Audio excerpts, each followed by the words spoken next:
Welcome to the Heavenly Treasury broadcast, where we help believers achieve God's financial abundance for your life. I'm your host, Ron Turba, author of the upcoming Heavenly Treasury series on biblical finance, coming to you today with some great content today. Hopefully, you're going to be very, very blessed and get on a much better path than you ever have before when it comes to your money.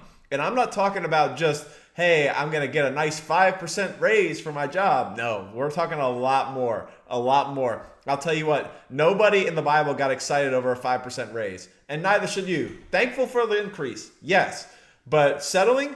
Absolutely not. God has so much more for you, so much more for your life, and so much more that you can do for others, not just yourself and your family, but those outside of your household. Have you ever thought about that for 1 second, that you would have more than enough to just move on and move forward and help people outside of your house? How many of you have a desire? Well, you can do that today, because God does tell us he gives seed to the sower and bread for food. He does say that. So every single one of us have something we can give. Not a giving message today, I promise you that. Nor am I taking an offering today. However, I am going to tell you this. I understand that there are a lot of people who are watching this and will watch this at some point who are not doing well. And I'm not talking about somebody who's not making a lot of money, because there's a lot of people who are very, very happy with a lot of money.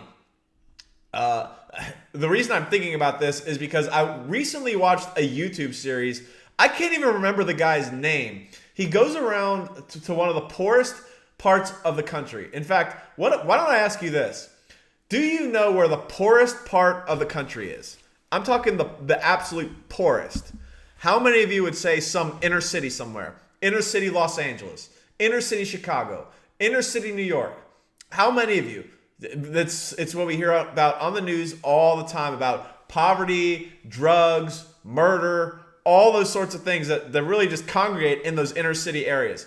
But what if I told you that that is not the poorest part of the country? It's somewhere else. And it's actually in a place called Appalachia, or Appalachia, however you want to pronounce it. It's in the Tennessee, West Virginia, Kentucky area. So the coal mining heyday from the 1800s or so, when all the coal mines, for all intent and purposes, shut down. But the people have kind of stayed there. And that's the poorest part of the country. It is. And you may not believe that, but that's a place where most people, in fact, I would say most, because I've never been there myself, but a lot of people don't even have running water. Now, why am I bringing this up? Because if you go to that area and you just talk to the locals, at least, again, it's hard for me to say this without actually being there. And anything we see on video these days is we start raising red flags, especially with the rise of AI. Not putting that aside, but assuming that the people aren't just being doctored or not being truthful or honest. If you look at any of the videos or any of the broadcasts, live streams, whatever you want to call it, from that area, a lot of people are just very, very happy. Yes, a lot of them are on drugs. Not putting that past you. But there's a genuine happiness that most people would not think of when it comes to a very poor place. If you were to go to another poor place around the world, wherever that is, it doesn't have to be inner city wherever. It could be in the middle of the sticks in Nigeria or something along those lines. Those people are poor too. Those are the ones that have to walk miles just for running water. So that's pretty, all things considered, it's not high on the food chain, so to speak. All right. Again, put your ego aside. Oh my God, did he really say that? Yes, he did. I mean, look, you have more money in your bank than those people will make in the next 5 years. So put that aside for a moment, okay? But I just want you to understand what I'm trying to get at is this. Is there a connection between somebody who is poor and happy versus somebody who is poor and not happy? Have you ever noticed that there are some people who can be happy while they're poor, and other people who are happy when who are not happy when they're poor? Let me say that again. Do you think that there's a connection between, or some difference, a substantive difference that you can point out from somebody who is poor and happy versus somebody who is poor and not happy? And again, it has nothing to do with how much you make. It is a lot of it has to do with how much you're spending. And it's not just the amount of money you're spending. I'm aware we talk about inflation quite a bit. But what I'm really referring to is this. Are there people who are happy despite what's in their bank account or not in their bank account? Are there? Yes, there are. And I'm not talking about people who are satisfied with being where they're at and not wanting more. I'm talking about people who you can tell if somebody's not doing well, and they just show it on their face. All right, my wife tells me that quite a few times, that there's some times that regardless of what's going on in the day, she can tell if it's a good day or a bad day with me just by looking at her. She has a wonderful spirit, knows literally one spirit. When people talk about one flesh, the marriage being one flesh, I'm telling you what, my wife is one spirit with me, and she knows everything that I'm going through. I don't even have to say a word. It just comes out in just these 5-minute bursts. And I think, wow, what the heck are you talking about? How did you know that? I mean, I don't tell her that, but it's just, is there anybody else who's married that goes through that? Or am I just the only one? Okay. So, I mean, just think about this for a second. Again, returning to the topic at hand. What are we trying to say here? Is there some substantive difference between somebody who is poor and happy versus somebody who is poor and not happy? Again, putting satisfaction aside, can you be joyous in those times? And there were a lot of people in the Bible who were joyous. Now, they expressed their displeasure. If you read the Psalms, you can tell when King David was in a cave versus when King David was on the throne. You can tell that, because there are times that in the Bible, I don't have the scriptures up in front of me, but there's one particular scripture where King David says, Lord, punish my enemies. Lord, make them stupid, or something along those lines. He says that quite a bit. Frustrate the plans of my enemies. Now you could translate that to 21st century as make them stupid. That's me giving 21st century Bible talk. But just think about this for a second. What makes people happy despite what's in or not in their bank account? And I had this discussion and really this realization for a lot of people going through this, because what I want to be able to do, and from now until I went and meet Jesus in heaven, I'm going to be working with and coming with a lot of people from a lot of different socioeconomic backgrounds. And that means some people are poor, people who are rich, people who are happy, people who are unhappy, people who just hate their lives, people who love their lives even if everything is burned down tomorrow. I'm going to be working with those people. And I have worked with those people. And despite where you are right now, believe me, I want to help you too. And I want the Lord wants you to get help too. So don't ever think that, oh, I'm just referring to one specific sector. I'm only talking to poor people today, or I'm only talking to rich people tomorrow. Listen, I want you to know that most circumstance, I can at least empathize with you on where you're going through. Because I'm going to tell you this. Some people have made poor decisions out of pure ignorance. And I say that because I want people to know that sometimes, literally, you had to go through a circumstance in order for you to learn. But the problem is, by going through that circumstance, you had to understand and learn things that you would not have otherwise done despite the circumstance that you went through. This happened to me recently with one of my children, actually, my oldest. And she is out of the house, and she is on her own. She's in our town where we live, but she was recently on her own for all intent and purposes, independent, okay? And she got very, very frustrated with us last year for the simple purpose that she went through something that she felt like myself and my wife didn't really understand. And I didn't realize that we didn't understand it really until this morning. I woke up probably around 4:30 in the morning, a little bit earlier than I normally do, with that same realization that what I had been going through in the past probably 3 or 4 weeks mentally is what my oldest daughter had gone through at the end of last year. And I didn't realize that. And so that really hit me hard, because the Lord's really going to speak to you. And when he does speak, it's very, very clear that it's him, because you get this. Personally, I stay away from trying to sit in a room and say, Lord, speak to me, Lord, speak to me. Believe me, he does that, and he has done that. Not putting that aside. But there are also a lot of times when I have done that and the answer has not turned out well because I was actually listening to somebody else. I know that happens to quite a few people, but there are very rare instances when I know for a fact that it's the Lord, especially when you ask, Lord, for 1-2 weeks at a time, Lord, what the heck is going on here? Reveal it, reveal it, reveal it. And he doesn't reveal it. And you think God's not hearing me. God's not listening. God doesn't care. God doesn't care. But then all of a sudden you wake up one day and you get the realization. And you think, oh, God's a lot smarter than I am. Anybody else do that? You're like, what the heck does this have to do with money? I'm going to tell you exactly what this has to do. Because there are some people watching this right now. And I titled this broadcast Barely Breathing, because I meet a lot of people. My wife and I do a lot of interviews with one of the businesses that we run. And we can't tell you how many people that we meet who are literally just, the way I describe it is this. When we meet them, the water level that they are treading in is like right here. Okay? So just so you know, if the water level is right here and you stay below it, I don't care if the water level is right here or the water level is way up here. It doesn't matter. You're going to drown and die because your breathing is below your water level, okay?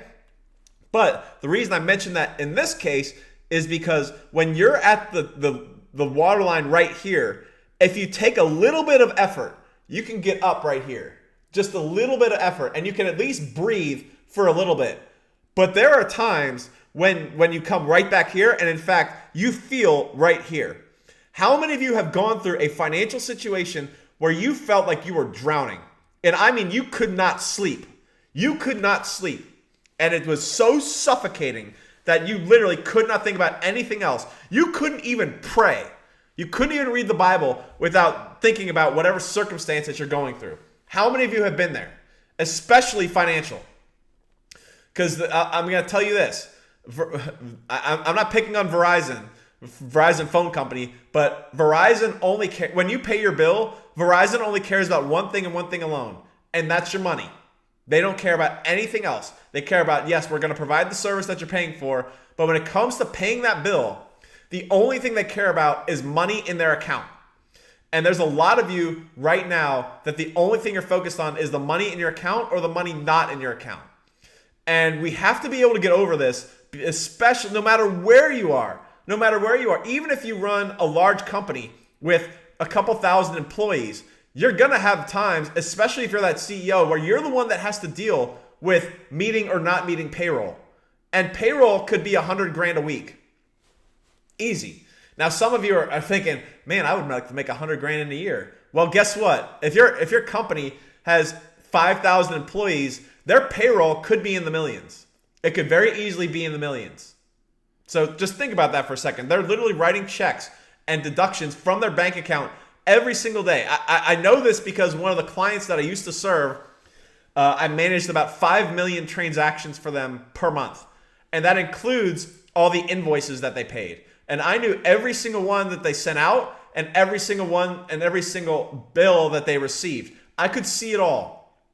And it was 2,000 to 3,000 a day.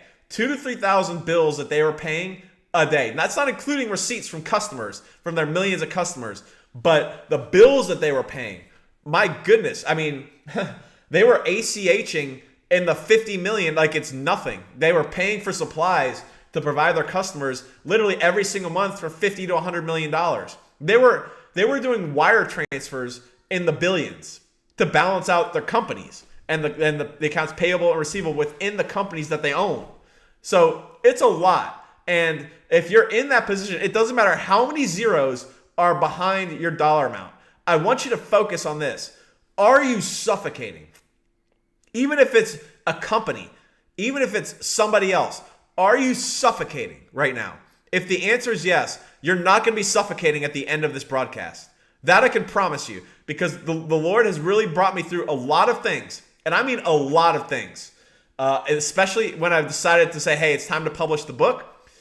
He's going to make sure that when I run into somebody, no matter who it is, no matter where it is, that I'm going to empathize with them.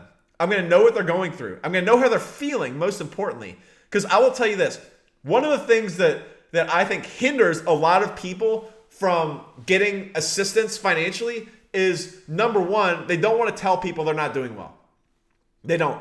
even if they're making good income. They don't want to say, I'm struggling to pay my bills. Nobody wants to say that. Nobody wants to, because it's like, it's like, ask a woman to step on the scale in front of you.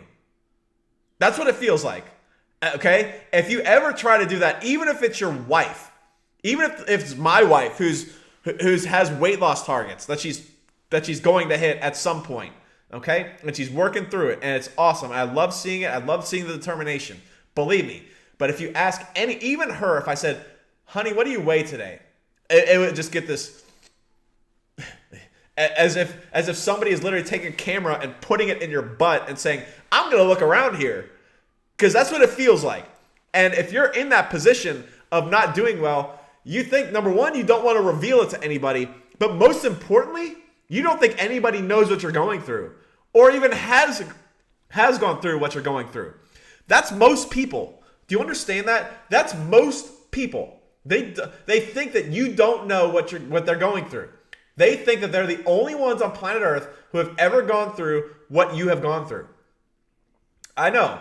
Okay, I have been, again, I tell this often, that I may be one of the few people that you'll ever meet that has, number one, doubled their income in a 1 or 2 month span, and at the same time, in a different place in my life, had my cards shut off. So you're talking to somebody who has lived on both ends of the spectrum. And I'm going to tell you this, no matter what you're going through, no matter where you are, no matter how you're feeling today when it comes to your money, no matter how you're feeling today, believe me, I have been there, or I have been very close to there. So I don't care how many zeros or lack thereof are on the digits that you're looking at. I'm telling you right now, it's going to change. It's going to change. Because the one thing that I want to promise you is this. Most people who are in that situation, excuse me, they don't think that anybody else knows what they're going through. And most importantly is this. That's all they think about. If they're at the grocery store, that's all they're thinking about. If they're having a conversation, that's all they're thinking about. If they're working, no matter how they're working, no matter where they're working, guess what? That's all they're thinking about is this one specific problem when it comes to your money. If you got a guy who hasn't paid you when he should have paid you, and you're like, okay, you don't want to be that guy because you're just going to be rough and it's going to suck. Some of you have a credit card bill that you just say, God, if you would just cancel my debt. Believe me, I've been there too. I got a lot to say about God canceling debt at some point in the future, and it's probably going to be a lot sooner than I'd like it to be. So that's the thing that I really want to emphasize is that yes, if you're in a place where you can't think about anything else, I'm going to tell you this: today is the last day you're going to go through this. Today is the last day. I pray the Lord opens the windows of heaven and just opens up and gives you a fantastic revelation today, even while I'm speaking right now, that you're going to have a great revelation from the Lord to say, wait, this is really the big problem. This is the root of the issue. Because what the actions that you're probably taking right now are very angry or they're very frustrated. It's almost like somebody has pulled the pin on the grenade and they have no idea what's going to happen or when it's going to go off. Is that you right now? This is the last day you're going to go through this. This is the last day you're going to go through this because you're going to get a revelation from the Lord right now that's going to say, this is what I'm going through.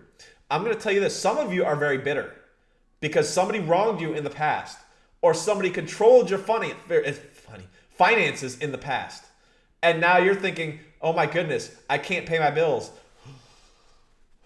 Right? How many of you have been there? Especially if you had a parent who controlled your money. Okay? How many of you have been there? I certainly have. Okay? And so if that's you, you're likely, one of the big problems that you have is that you're bitter towards whoever was controlling your money. It could be the government that you're bitter to. If the government is your source right now, putting politics aside, if that's your source and that's who you're depending on to pay your bills, that could be it too. It could be a parent. It could be a spouse. It could be a spouse. Some of you are in a situation where if your spouse is really controlling and not really letting you take advantage of you as the one flesh, that can be a problem too. And you're going to find that out very, very shortly, that some of you are very bitter towards your spouse and you need to forgive. You need to forgive. And the purpose of forgiveness is not to justify their actions. It is to take the knife out of your back. Okay? Here it is. I've got a knife right here. Here's a knife. Okay? When somebody hurts you, they take a knife and they stab you. Okay? Right there. Okay? Now you have been stabbed. Now you have a choice. What do I do? Yes, you have to stop the bleeding. That's the first thing, because otherwise you're going to die. But, what comes after that? It comes out with once you get the knife out, what do? Do you point it forward and just start going haywire, attacking every single person you see? Is that what you do? If that's you, you have unforgiveness. Because hurt people are the ones that hurt other people. Why? Because they think if you've been hurt by somebody, especially financially, you're going to turn around and assume that every other person who even thinks about doing what was done for you, that they're going to do it to you. Okay? So what you have to do is say, okay, I'm going to take a step back. I'm going to take this knife that I've just pulled out and I'm going to put it on the ground. And I'm not going to touch any part of it. I'm not going to send it to anybody else. I'm not going to do it. I promise I'm not going to do it. So that's what's going to happen for you. That's what you need to do. Some of you are bitter. Okay? Others of you, like what was in my situation, where you are putting somebody else through a position or through a circumstance and you don't even realize it. Some of you are doing that. And if that's you, you don't even know it. That's the thing. And I'm not putting this past you. I'm not denigrating you. I'm not saying you're ignorant. I'm not saying you're selfish. I'm not saying you have tunnel vision or anything of the sort. What I am saying is this. If that's you, ask the Lord to reveal it to you. Who am I putting through a poor situation? And reveal it to me so I never have to do it again. That's what you have to do. Okay? So that's something that you're going to have to do right now. Who wronged me? What is making me feel this way? Because I'm going to tell you this. The only thing that's going to help you get out of your situation is God. And for some of you, you don't even think he's listening. That's the first problem. You don't think he's listening and you don't think he cares. I'm going to tell you this. If you took the brain of every single person on planet Earth right now and put it together, you couldn't come up with a minutia of what God knows. You couldn't. He is so much smarter than you could ever possibly be. So I want you to understand that especially if you love him and you verbalize that you love him and your money and your time shows that you love him, that puts you on God's radar. For two reasons. Number one, of course, to be in first line for the blessing. I mean, let's just say it. That's the way it is. So if you serve God and you do what he says, you're going to get blessed. It is. Now, not all of that is financial, but part of it is financial. And we talk about that quite a bit. The other thing that gets you on God's radar is if you have a desire to be mightily used by his kingdom, that means you have to be in front of a lot of people. You have to converse with a lot of people. You have to interact with a lot of people. You do. So what does that mean? He has to remove impurities. So if you have a desire to be mightily used by God, I'm going to tell you this right now. You're going to go through some things. And don't ever think that it's not for your good. Don't ever think that God wants you to suffer, because he doesn't want you to suffer. He wants you to go through the fire. That's what he wants. He knows that on the other end, there is a fantastic blessing for you, which is why nearly everything he tells us to do, there's a reward attached to it. For that very reason. If somebody were to come to you and say, I want you to walk on hot coals barefoot for 100 feet, 100 feet, you're going to say, no, I'm not doing that. What's the purpose? What's the purpose? Now, if that same guy said, I want you to walk on hot coals for 100 feet, if you do that without quitting, I will give you $50 million tax-free today. You're going to think about those coals very, very differently. So I'm not saying that God puts money on the end of the hook, but for a lot of people, God has to, because that's what they're motivated by. Money. So there are a lot of you right now who are thinking, I'm suffocating. I can't breathe. I'm in this position. I'm always angry. I'm always blowing up. I'm getting angry at my spouse. I'm getting angry at my kids. I'm getting angry at my employees. I'm getting angry at my coworkers. I'm getting angry at my congregation. Yes, that's you too, Pastor. Okay? If that's you, I'm telling you, you've got to let God deal with this. I would love to be able to say that I'm going to give you step A, step B, step C, step D. I can't do that quite. I can give you philosophies of what's likely going on. But to speak to all the people that I'm speaking to right now, guess what? Every one of you are going through a unique situation. So the situation itself is unique, but the remedy itself is not as unique as you think. It's not as unique as you think. So the first thing you have to understand is, am I hurt by anybody? If you have not gone to church in 10 years, you have likely been hurt, but you still love God. You have likely been hurt by the church. You have likely been hurt by the church in some way, shape, or form. You think they're stealing their money. You think they're preaching the wrong message. You think they're not wearing any makeup, and I'm the only one wearing makeup. Guess what? I know. Listen, I know what you're thinking. So just take a breath, okay? All right. My wife and I just walked into a church as we were looking for a local church. The one I picked out, she was I'm not going to mention the denomination, but she was the only one in makeup and earrings. The only one out of probably 50 women. The only one. And luckily, nobody gave her the evil eye or gave her a judgment, so to speak. They were all very friendly, but I can tell you, if you go to church where everybody is not wearing makeup, I know you have some opinions on that. So it could be something like that you've been hurt by. I don't know. You could have been, I hate you going this extreme, but some of you were molested by your childhood pastor. You were. That definitely requires, you don't have a knife in your back. You've got like a saber or a Japanese, what do you call it? A samurai sword that you got to take out. Because I'm going to tell you this, if you were molested as a child, you got a large sword that you take out of your back, and you got to make a sincere effort with God. You can't do this without God. You got to put that saber down, and you got to say, I'm not hurting anybody else. I'm not hurting anybody else. I'm going to put it down, and I'm going to move forward. That's what I'm going to do. So I want you to understand that the most important thing is, number one, most of you have forgiveness issues. If you're going through a place where you just can't think about anything else, but this one situation you're going through, particularly money, it could be I can't pay my bills. It could be I want this vacation. It could be I want to send my kids to private school, and that's all you're thinking about. That's all you're thinking about.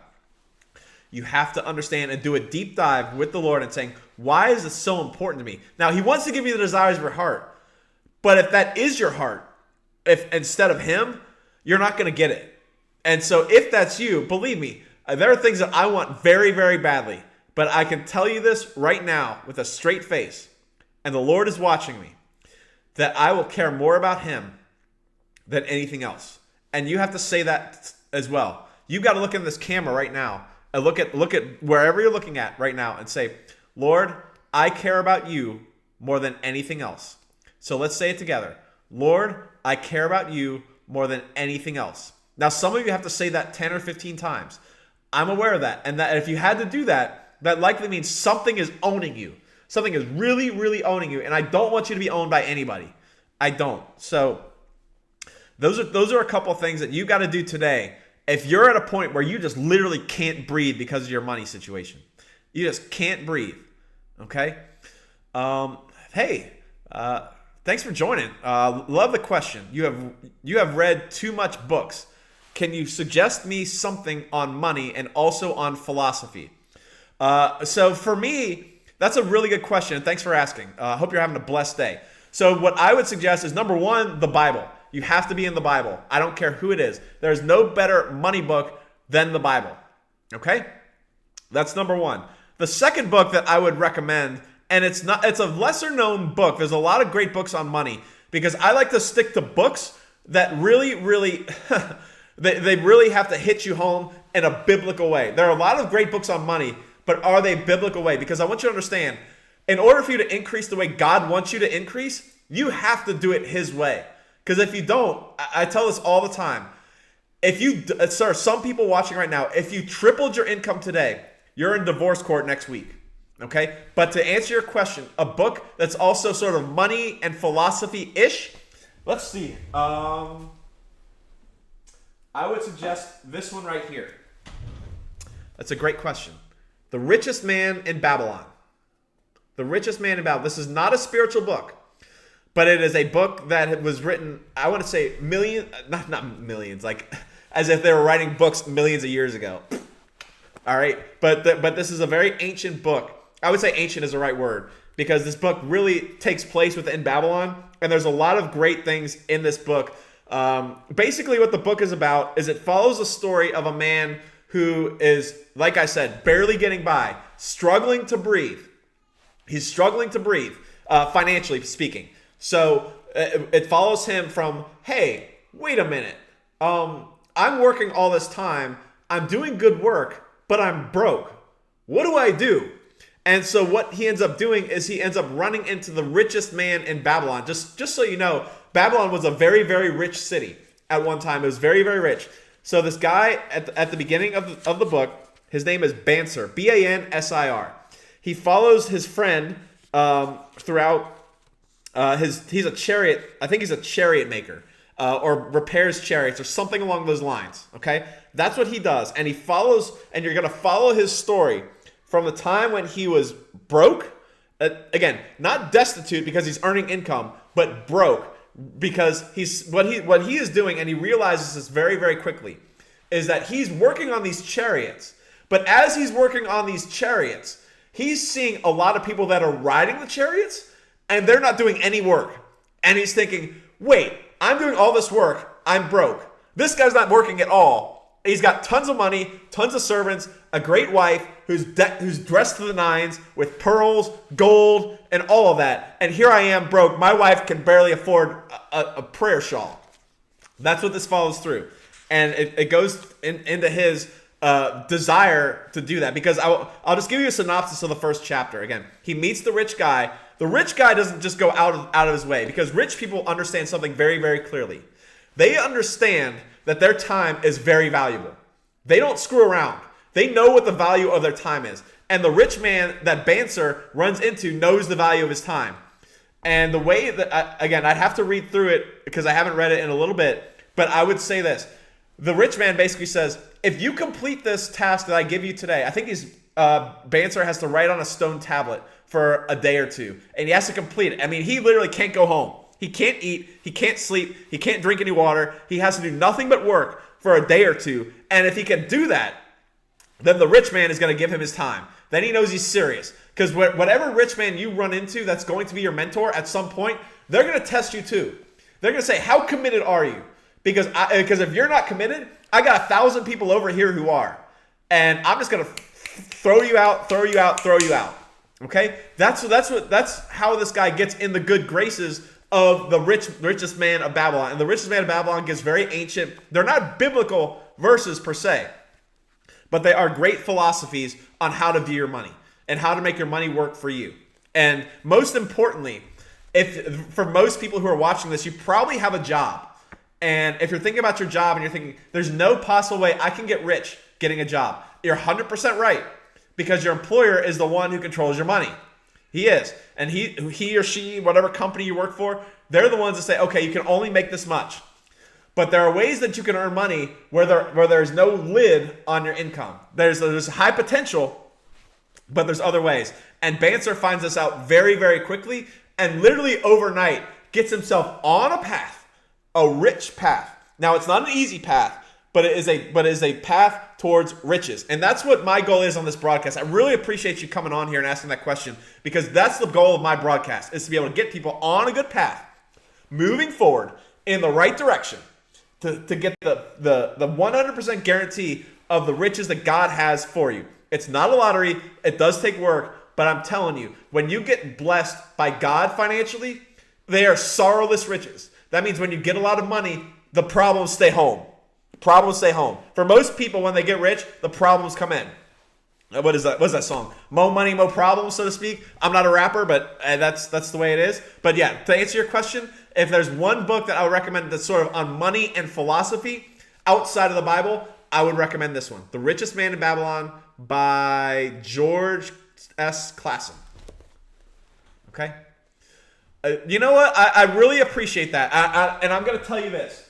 You right now, I think, I'm looking at my Twitch stats. You're the only viewer that I have. And I'm going to focus on this because I'm really glad you said that. Because the reason I'm doing this is because the Lord has called me to do a broadcast. And if you look at my YouTube channel right now, you're not going to find a ton of viewers. In fact, combined, I think on all the broadcasts that I've done for the past 6 months, I may have had 100 viewers. Maybe. That's okay with me. Why? Because the Lord called me to do this. So basically, a little bit about me is I have a consulting and a financial background and an accounting background that I have been doing for my entire career. And those are the businesses that I'm involved in. My wife and I also run a financial services agency as well on top of that. So I deal with numbers quite a bit. And a few years ago, the Lord really called me to say, okay, it's time to write a book series. So what I did is I took my Bible right here. This is the Bible I look at, and I read it through every single verse that I went through literally every single day and got to the verses that were on money alone, okay? And there's a lot of them because I want to remind you that the Bible talks about money more than it does sin, more than it does heaven, more than it does salvation. So if it wasn't important to God, it wouldn't be in there as much. So what I did is I went through the Bible line by line and picked out every single verse on money. I organized them in a fashion and I wrote a book series. Okay, it's going to be about 25 short books, maybe 20, 30, 40, 50 pages long on every single money topic. And I mean every single one.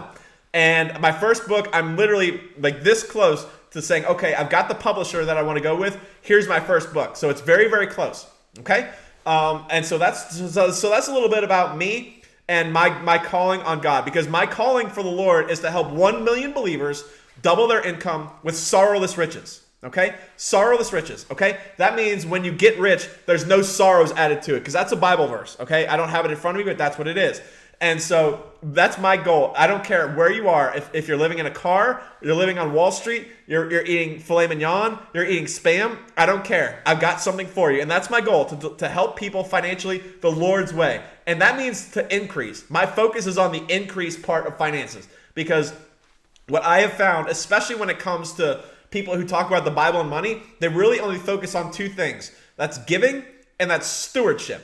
Okay? Giving and stewardship, both very, very important topics. But if that's all you're covering, you're missing out on so much more. How to work, how to treat those less fortunate around you, how to be an employee if you are one, how to be an employer, how are we supposed to make money biblically, okay? How is faith tied into all of this? It's basically seeing the unseen. There's so much more that is being talked about with the Bible and money, and that's where I feel like the Lord is calling me, that this is just a small part of it. This is a very small part. It's going to get larger, and I'm very well aware of that. I'm from my perspective, it's been very, very clear. Because I will tell you this: if you go back and watch my very first recordings, they are not up to the quality that this one is.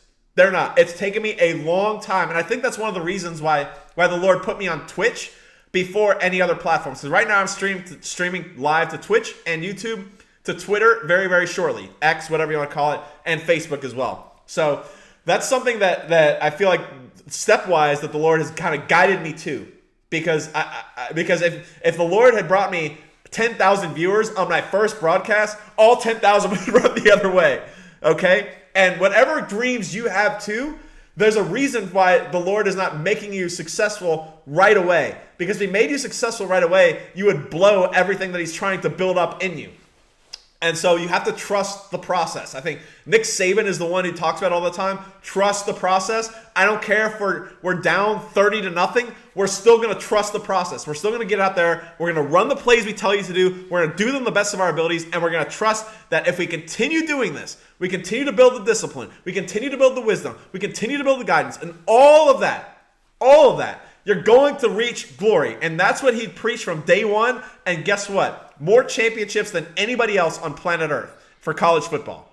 So that's sort of my philosophy, and that's why I've really trusted the fact that the Lord is good to me. He's very good to me. I want to be very good for you too. Okay?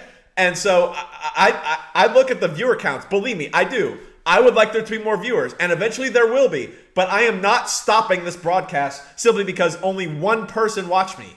Okay? Well, I appreciate that, sir. That means a lot. So it doesn't matter. You know what? If it's just you today, it's just you. I don't care. It's gonna be it could be 1, it could be 1,000, it could be 1,000,000. I'm gonna talk to whoever whoever the Lord puts in front of me, and I'm gonna put myself out there as such. I'm not gonna apologize. And whatever dreams you have too, don't apologize for them. Wherever you're going, whatever dreams you have for you, I want you to start on them today. Figure out, okay? Because for me, I have a vision board, and since you were asking me about this, I want to show this to you. This is what I have. What I look at every single day, right there. This is what I am looking for 2024. So my book series is going to be in publishing very, very shortly. That takes a couple of months to do it right. I want to continue to growing my broadcast. I want to continue growing speaking engagements wherever that may be. Could be I'm doing podcasts. At some point I'll be on stage. Not worried about when that's coming. And then as well, an investor as well. To be that on the side in addition to my business endeavors. And then of course having a good marriage, because you can't have if your marriage sucks, guess what? You're not going to fulfill your assignment, because your wife's got to be there too. Your wife's got to be there too, and she has goals too. So that's one. And then our the things we want to get desire wise, they're on there too.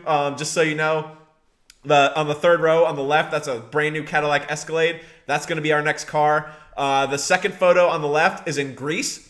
That's where my wife and I want to do our 10-year reunion, because when we got married, it was a very, very, very short wedding. I think there were 10 people there. We did it in our pastor's backyard, and we spent a grand total of $1,000 on my outfit, her outfit, and the weekend getaway afterwards. So we want to do something special for our family, especially before they go on to be in the next world. And then the third image on the right, on the third row, is a church in Maui. That is at the Waldorf Astoria in Wailea. We went there for our honeymoon, and we said, you know what? We're coming back here with our family, and we're going to have a good experience there. So that's something else. And so the last two are that. And then, of course, on the bottom, the computer that I'm going to have next, the desk and the chair that I'm going to have next, the car that I'm going to have next, beyond the Escalade, as well as the property that we live on, we're going to have horses as well. So whatever you do, whatever desires you have, I want you to put something together like this. What does the Lord call me to do?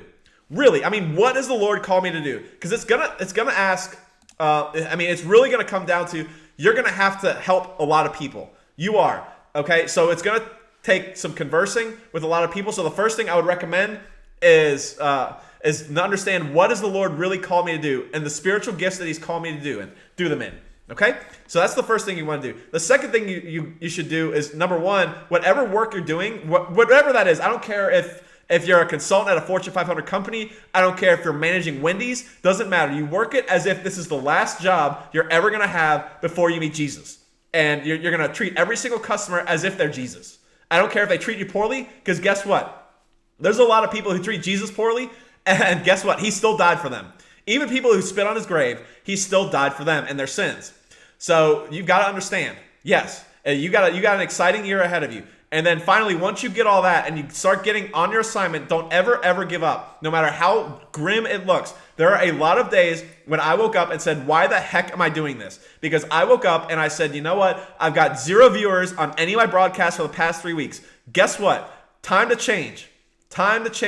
Okay? And I got to retool, because I'll tell you what, when I first started doing the broadcast, I was just happy to have a broadcast. I was really happy to have a broadcast. I really was. I didn't care who was on it, because I knew it was a poor quality. I was really scared a lot of the times, but I kept going and kept going and kept going. Whatever you have to do it as well. Yep, same thing. All right. So even if I'm aware that not all investments win, and guess what? Continue to win and learn. If that's where the Lord really wants you to be, and He really wants you to do it, you're going to have to continue moving forward and just never give up. Never give up. Never give up. No, I don't care what the scoreboard says. You keep moving if the Lord has called you to do it. I don't care how grim it looks. I don't care if somebody who just started yesterday is, for me personally, if you look at the just chatting category on Twitch, you will find some, let's just say, risque viewers and risque broadcasters. I am not there. Okay, so it's not lost on me that somebody can literally start today and have 10,000 viewers in one day just based on what their content is. I don't care. I don't care. My only assignment is this. Keep focusing on where the Lord wants you to go and do it with all your might and continue seeking him, because in the seeking process is where the molding and the improvement comes in. That's where you get to the next level. That's where you get to the next level. Okay? Listen, but I hope to meet you one day. I really do. Like you said, being happy is also can be motivation to do much more. Absolutely. And I talk about that quite a bit because 1 Thessalonians 5 verse 16 for me is painted on one of our walls and says, "In everything give thanks, for that is the will of God in Christ Jesus concerning you." No, if your parents if one of your parents died yesterday, give thanks. If you got a $1 million deposit today, give thanks. If an employee quit, continue to give thanks. Okay? No matter where you are or what you're doing. Okay? With that being said, I gotta sign off right now. I'm really happy you're here. Just so you know, my email is below the Twitch chat as well. If you ever feel like you need to send somebody a message. And in addition to that, I'm on broadcasting Tuesdays and Thursdays, 1 p.m. Eastern, 10 a.m. Pacific. Twice a week, Tuesdays and Thursdays. So with that being said, I hope you have a blessed day no matter where you're watching from. Thank you very much, and we'll see you on the next one. Take care.